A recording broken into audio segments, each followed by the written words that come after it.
What is happening, guys? Today, I want to announce some of the winners of the EMS giveaway that we did.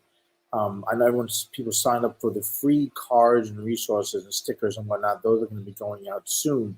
But some of you also are lucky enough to kind of win some of the giveaways. And one of them is I'm giving away a bunch of these little sort of challenge coins here, and I am going to be announcing the first five of these a little bit later on in this video, the people that won uh, these. Um, in the meantime, if you did miss the giveaway, it's over. Can't get the free card, but if you go to emscalls.com, I got a little treat there, a little giveaway for you there if you are interested in that. So today, guys, what I want to talk about is the reflective cycle. And I'm not sure how many people here listening or might see this video consider that. Okay. I want to show a quick picture here because I want to show you guys what I'm talking about when I'm talking about the reflective cycle. It's actually called the Gibbs reflective cycle. And this is something I think as professionals we should be thinking about. You know, if you can see the cycle here, how it kind of goes round and round. And this doesn't necessarily have to be just on calls or patient contacts.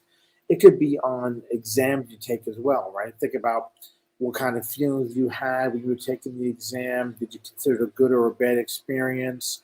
What could you have done to what else you could have made out of the whole exam process? What else could you have done to either do better at the exam? And if you had to take the exam again, a lot of us take the national registry, you end up failing, you got to take the test again, right? So what are you going to do for the next time? And it kind of goes round and round. The same thing for patients, right? It just makes sense, old guy. You like this stuff. Do me a favor, real quick. Just kind of mash that little like button for me so that I know you're engaged. I'm going to announce the winners of these coins here in a minute. But I want to talk about this cycle a little bit more and kind of reflect it when it comes to actual patient care. And again, what is it that happened? What were you struggling with on that call with that patient contact? What were you thinking or feeling during the entire process? What is it about the whole thing that was either good or bad? It doesn't always have to be a bad reflection on something that went on a call. It could be a very general call that you had, but sometimes kind of going back, thinking about it, reflecting on it can help you do better the next time, even if it's just a sort of a non-event sort of call. This is how we learn, okay? And what else could you make out of the whole situation as a whole, right? And kind of following with that is what else could you have done either to make it better? If it was already good, how could you make it better? If it went bad, how could you turn that around to make it good? And again, if you had that same patient or a similar patient or a similar situation where you couldn't get an intravenous, you couldn't get a blood pressure, you couldn't hear lung sounds, the patient was uncooperative, things like that, what would you do better and what else could you do to change that? So you kind of have the action plan already in your mind so that going forward, when you get that next patient, whatever, maybe it might not be the patient, maybe it's a piece of equipment, maybe it's a skill, right? Having a little bit of an action plan in the back of your mind is going to help you the next time you have something similar. In EMS, guys, a lot of stuff is not all cookie cutter. It's not all the same. So when we use something like a reflective cycle like this, we can learn from the things that we've experienced. It doesn't necessarily even have to be a mistake, right? Does this make sense? Right? It doesn't have to be a mistake.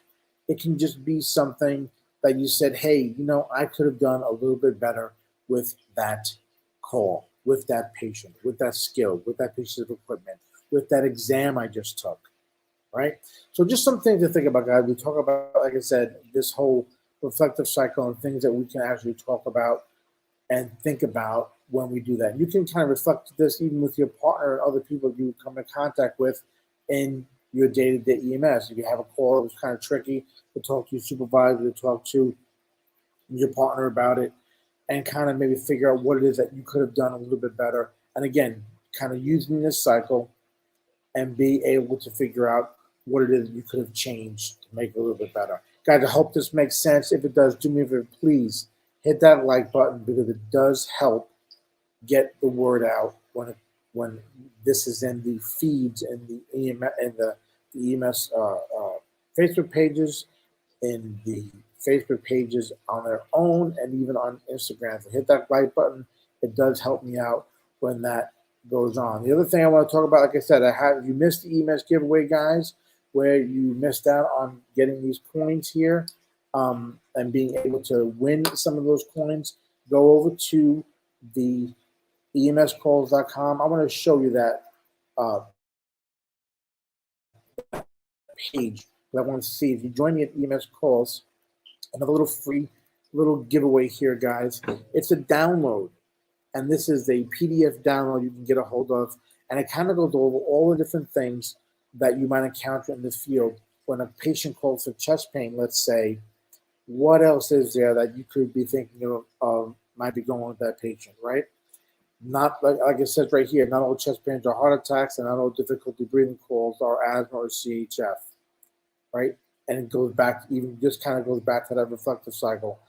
If only everything was that simple. This is where we need things like a differential diagnosis guide to help us with the patients that we come in contact with. This is why you should be using a reflective cycle, some sort of review after a call. Even if you don't use the thing I showed you, some sort of review you can use after the call to kind of go back and figure out what you could have done better, what you could have changed to make it easier. Even if, like I said, if it was good, a non-event call, just something you can do to kind of make it better the next time. Okay, so I hope this makes sense, guys. Let me just real quick, I want to talk about the people that I'm going to announce the first 5 that won these coins during the EMS giveaway. Make sure you hit that like button for me, guys. Hit the like button or share this video. So if anyone might have joined me on the EMS giveaway, they're missing this video, they can go ahead and know whether or not they won, what to expect. So first 5 people, guys, is Chris Dobson is one. Pete Myers is another. Samuel Bidwell is another one. Chad Watts. And the last one I'm going to announce for today is Ariana Emmons. So Chad, Pete, Samuel, Chris, and Ariana. Keep an eye out for these guys. They're going to be coming to you soon. I'm going to ship them out probably later this week, along with the other resource cards that I put out there. They're all going to be going out there, guys. I'm going to put this in an envelope along with the resource cards and stickers that you signed up for. So keep an eye out for that if you are one of those winners that won this. Otherwise, if you just sign up for the card and you're not a winner, you will get the card and the cards and stickers and envelope coming to you shortly. If you missed the EMS giveaway, guys, I'm sorry. It is over. EMS Week is done, but go to emscalls.com. You can get that free differential diagnosis guide, and I'm sure that will help you in your EMS day-to-day as well. So keep an eye out for next time, guys. I'm going to be giving away 5 more of these next time, probably either tomorrow or the next day. I'll be announcing that and some more content putting on the videos. I hope this is helping you out. Be sure to hit the like button. Let me know that you are getting some value out of these videos. And until next time, guys, as always, I'm Jim Hoffman from EMS SEO. Stay safe.